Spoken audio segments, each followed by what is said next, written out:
Hey guys, welcome to Performance Driver Society. My name's Hunter, and today we're going to do a review on a 2015 Camaro V6 with a manual transmission.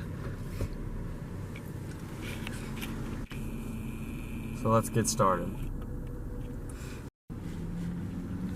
So as many of you may know, this is a 5th gen Camaro, the last year of the 5th generation. That went from 2010 to 2015. And this car is the V6, so it's equipped with the 3.6 liter V6 with 280 pound-feet of torque and 323 horsepower stock. I do have an intake on this car, that's all I have now. Future mods are to come. The manual transmission is a 6-speed, and it does have longer throws than normal manual transmission cars, but it's very good and precise. And there's no mistaking what gear you're in this car. Now I'll talk about the exterior. So this exterior has a red paint job, and it's actually called Pull Me Over Red. That's the actual factory name for the color. And I have been pulled over a few times, so it does stay true to the name. Other things to note on the exterior, this car does have the 18-inch wheels, and I have plasti dipped them, that's why they're black. I hope one day to get the actual Z01 rims, but I wanted to give it a good look. And the tires are 265 width, and they're BF Goodrich, and it's a square stance, so they have the same size all around. That gives it good traction, a little more traction around the corners. And I never really have to worry about traction issues except for when it's really raining or when I'm really getting on it. Not really much else to note about the exterior, so I'll go ahead into the interior now. I'm about to get on the highway here, so just bear with me real quick.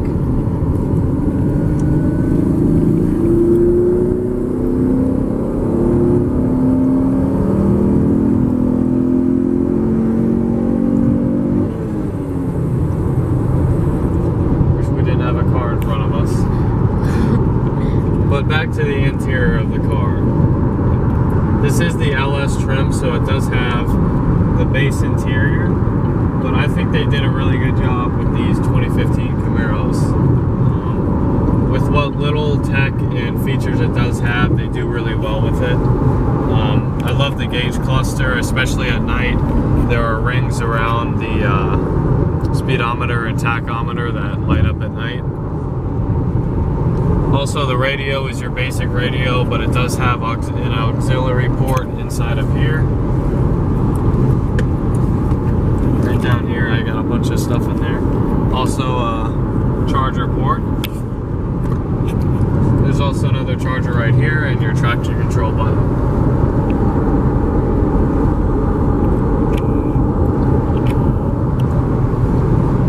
Besides that, it is a good, clean interior.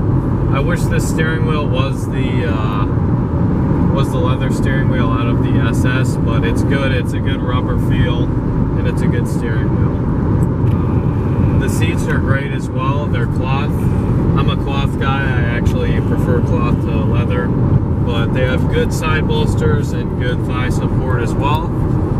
And backseat space isn't the best, but it gets the job done. A lot of people always talk about how bad the backseat space is in these muscle cars, but it's really not as bad as everyone says. My friends who are normal size sit in there pretty comfortably.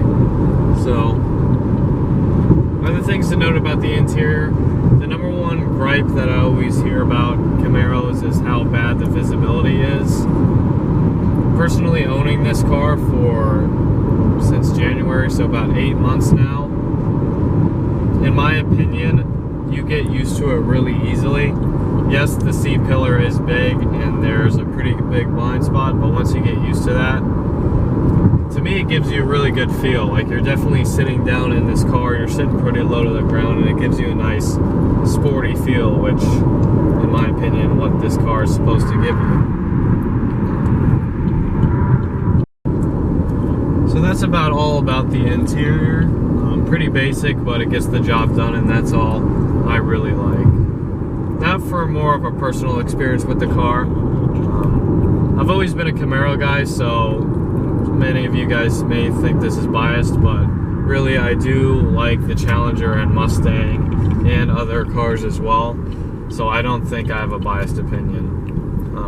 This car has its goods and bads, but to me the goods outweigh the bads pretty well. I think this car has a good power to weight ratio in my opinion. A lot of people do like to talk about how these muscle cars are so heavy, but in my opinion, with the horsepower that it has and with the weight that it is, it gets the job done pretty well. And to me, this is the perfect amount of power for the streets. In my opinion, I think about 300 to 400 horsepower is a good range for the streets, 0 to 60 in under 6 seconds.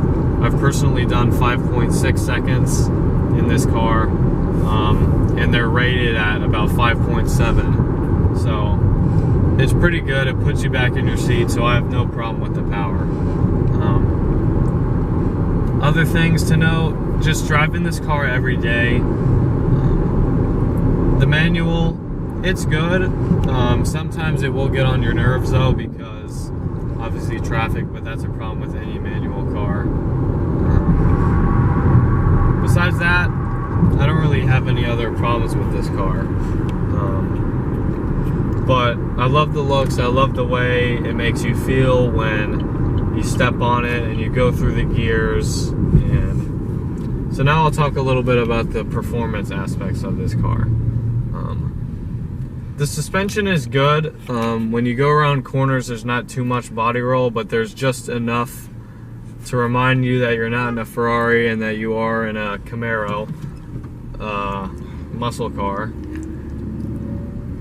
But I think it's fun. The thing about this car that I always like to say is this car makes you work for it. You have to know what you're doing and you have to be a good driver to be able to drive this car hard. But it gives you a rewarding feeling when you beat someone in a race or go around a corner really fast, and feel like you're on a racetrack. I love going out to back roads all the time and doing stuff like that. So this car is good with the performance it has.